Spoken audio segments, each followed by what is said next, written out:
Hi, my name is Mackenzie Bernard, and today I'm going to talk to you about some auditory verbal strategies that you can incorporate into your child's everyday routine.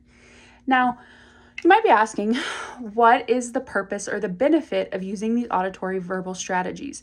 And what I can tell you is that they are super easy to use in any play routine that your child has, and they've been proven to be effective at increasing your child's language and speech development.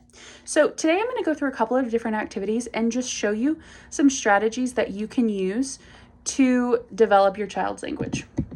So the first one is blocks. We're going to be using blocks for these first couple of activities, and I think blocks are great because most people have them around. They can be used for a lot of different language and speech targets, and we can also incorporate a lot of auditory verbal strategies with these as well. So the first target, let's say we're working on a goal of following one-step directions. So you say, hand me the pink block. Now, if your child's first response is, huh, or what, you might be tempted to repeat yourself and just give them the instructions again. I want to encourage you to try a different strategy. What I want you to do is when the child says, huh, or what, we're going to use the what did you hear strategy. So what you're going to do instead of repeating yourself is you're going to pause and you're going to ask the child, what did you hear? Sometimes the child just uses this as a strategy to give themselves processing time to take in the information before they give you a response. So by asking them, what did you hear? That gives you them more time to respond to you. It also encourages them to be an accountable listener and remember that they are in charge of hearing what you're saying and processing that information. So one of the things that you can do is the child, when they respond to you and tell you what they heard, that can help you understand what they may or may not have heard. This auditory verbal strategy is great because it helps build these language skills. It helps build attention to this, like the sound or the speaker, confidence in their own listening abilities, and then one of my favorites is it gives them repair strategies for communication breakdown. So if they're having trouble, understanding you or they're missing something, asking them is a great insight for you on what you can do to help them understand the information and see what they're missing. Another strategy we can use with blocks, let's say we're still doing that following one-step directions, you can say, hand me the pink block.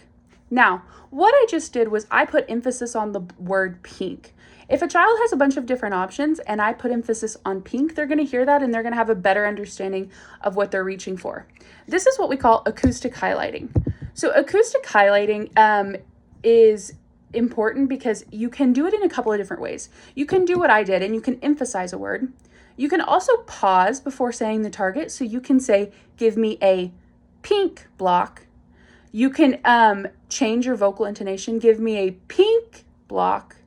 And all of those are ways to highlight that word. So this helps with attention to the speaker. It helps with getting responses from a child.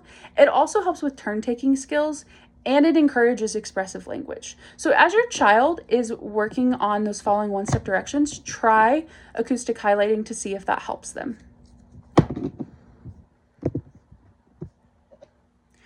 When you're working on blocks, one of our favorite things is to knock them down. So we build them up and we build them up. Now, let's say your child has been playing with their blocks and they've been knocking them over. One thing that you can do is you can use a strategy we call auditory closure. This is when the adult begins a familiar sentence and then stops and lets the child finishes it. So let's say you've been playing with blocks and they've been knocking it down and you've been saying ready, set, go, and then they knock it over. One of the things that you can do to encourage language is saying ready, set, and then waiting for them to fill in the word go. This is what we call auditory closure. So they're just completing a sentence that you've said that's familiar to them. One way that you can scaffold that is as they get more familiar with it, you can scale back the number of words that you give them. So instead of saying ready, set, you could say ready, and then they would fill in set, go. This strategy is great because, again, it reinforces the attention to the speaker. It encourages responses from children. It also encourages turn-taking skills. And it can encourage the child's use of spontaneous language. A lot of times, if you say ready and then you let them fill it in, they'll give you more words than what you were expecting. This is another way that we can encourage expressive language expansion. Now, the final strategy that we can use is expansion. So let's say I'm going to use different blocks this time. Let's say I'm working on a goal of prepositions. So my goal is I want my child to know what in means. So I say, put the car in.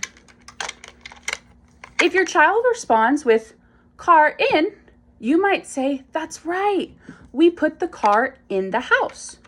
Or if they say car on, you could say, yeah, we put the car on the yellow block. That expansion is going to help them increase their length of utterance, meaning you're going to get more words that they say in a single thought. It's also going to increase their syntax. So when we expand their utterance, we also want to be correcting their grammar. So if we say, put car on block, we might say, that's right, we put the car on the blocks. By correcting that language and using an adult syntax, we are expanding their ability to understand correct syntax. This also will encourage complexity of responses from the child. Whenever we give them that model, they can take that and then they can expand their responses and make it more complex as they go. So those are just 4 strategies: acoustic highlighting, what did you hear, auditory closure, and expansions. Those can be used in activities with blocks. They could also be used in activities where you're focusing on vocabulary. Really, any activity that you're doing for language and speech skills for your child, try using those strategies and see how they work for you.